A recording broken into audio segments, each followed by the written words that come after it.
بسم اللہ الرحمن الرحیم۔ حضور صلی اللہ علیہ وسلم اور ایک ہرن۔ دوستو، ہمارے حضور صلی اللہ علیہ وسلم تو وہ انسان تھے کہ جن سے انسان تو کیا جانور تک محبت فرماتے تھے۔ حضور صلی اللہ علیہ وسلم ایک بار مدینہ طیبہ سے باہر اپنے کسی کام سے تشریف لے جا رہے تھے۔ تھوڑی دور چلنے کے بعد اللہ کے رسول صلی اللہ علیہ وسلم کو اپنے پیچھے سے ایک آواز سنائی دی۔ اللہ کے رسول نے پیچھے مڑ کر دیکھا، لیکن وہاں تو کوئی بھی نہیں تھا۔ اللہ کے رسول صلی اللہ علیہ وسلم آگے بڑھنے لگے تو اچانک وہی آواز پھر سے آئی کہ اللہ کے رسول۔ آپ صلی اللہ علیہ وسلم نے پیچھے مڑ کر دیکھا تو وہاں تو کوئی بھی انسان نہیں تھا۔ اللہ کے رسول آگے چلنے لگے، لیکن وہ آواز پھر سے آئی کہ اللہ کے رسول۔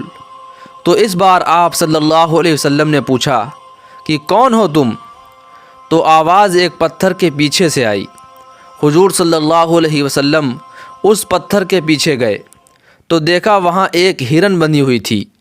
اس ہرن نے آپ صلی اللہ علیہ وسلم سے کہا کہ اللہ کے رسول، مجھے یہاں ایک یہودی نے باندھ رکھا ہے اور میرے چھوٹے چھوٹے بچے ہیں جو سامنے پہاڑ پر بھوک سے چلا رہے ہیں۔ میں ایک ماں ہوں، اس لیے میں اپنے بچوں کا درد برداشت نہیں کر پا رہی ہوں۔ آپ میری رسی تھوڑی دیر کے لیے کھول دیجئے، میں اپنے بچوں کو دودھ پلا کر واپس آ جاؤں گی۔ اللہ کے رسول صلی اللہ علیہ وسلم نے کہا، اے ہرن، میں ایسا کیسے کر سکتا ہوں؟ اگر میں نے ایسا کیا تو تمہارا مالک مجھ پر غصہ ہوگا، اور اگر تم نہ آئیں تو میں تمہارے مالک کو کیا جواب دوں گا؟ ہرن نے کہا، اللہ کے رسول، مجھے اچھی طرح پتہ ہے کہ میں کس سے وعدہ کر کے جا رہی ہوں۔ آپ صلی اللہ علیہ وسلم اللہ کے رسول ہیں۔ اگر میں نے آپ سے جھوٹ بولا اور وعدہ خلافی کی تو اللہ تعالیٰ مجھے بہت سخت سزا دے گا۔ میں وعدہ کرتی ہوں کہ آپ مجھے کھول دیں، میں ابھی جلدی سے اپنے بچوں کو دودھ پلا کر واپس آ جاؤں گی۔ اللہ کے رسول نے کہا، ٹھیک ہے، لیکن جلدی آنا۔ اور پھر اللہ کے رسول صلی اللہ علیہ وسلم نے اس ہرن کی رسی کھول دی۔ وہ ہرن دوڑتی ہوئی پہاڑوں کی طرف چلی گئی۔ اتنی دیر میں وہاں وہ یہودی آ گیا اور اپنے ہرن کی رسی کھلی دیکھ کر اللہ کے رسول صلی اللہ علیہ وسلم پر غصہ ہونے لگا اور کہنے لگا کہ تم نے میرا ہرن کیوں کھولا؟ اللہ کے رسول نے اس سے کہا کہ بھائی تھوڑا صبر رکھو، وہ ہرن مجھ سے کہہ کر گیا ہے کہ میں ابھی واپس آ رہی ہوں۔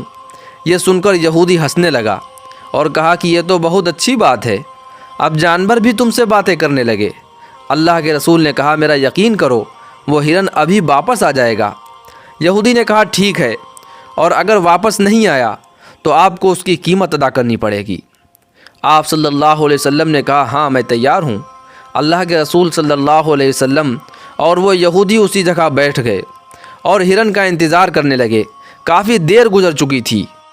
اچانک اس یہودی کی نظر پہاڑ پر پڑی تو دیکھا کہ وہی ہرن دوڑتے ہوئے اللہ کے رسول صلی اللہ علیہ وسلم کی طرف آ رہی ہے، اور پھر دیکھتے ہی دیکھتے وہ ہرن اللہ کے رسول صلی اللہ علیہ وسلم کے پیروں کے پاس آ کر بیٹھ گئی۔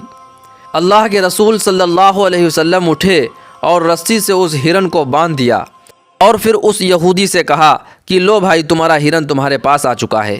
یہ دیکھ کر وہ یہودی دنگ رہ گیا اور وہیں پر کھڑا اللہ کے رسول سے کہنے لگا کہ آپ مجھے ابھی کلمہ پڑھا دے، میں گواہی دیتا ہوں کہ آپ ایک سچے رسول ہیں۔ اور پھر وہ یہودی کلمہ پڑھ کر اسی وقت مسلمان ہو گیا اور اس نے اس ہرن کو بھی آزاد کر دیا۔ دوستو، آپ کو ہمارا یہ ویڈیو اچھا لگا ہے تو ویڈیو کو لائک اور شیئر ضرور کر دیں، اور اسی طرح کے اسلامک ویڈیوز کے لیے ہمارے چینل کو ضرور سبسکرائب کر دیں، اور ایک پیارا سا کمنٹ کر کے ضرور بتائیں کہ آپ کو یہ ویڈیو کیسا لگا ہے۔ السلام علیکم ورحمۃ اللہ وبرکاتہ۔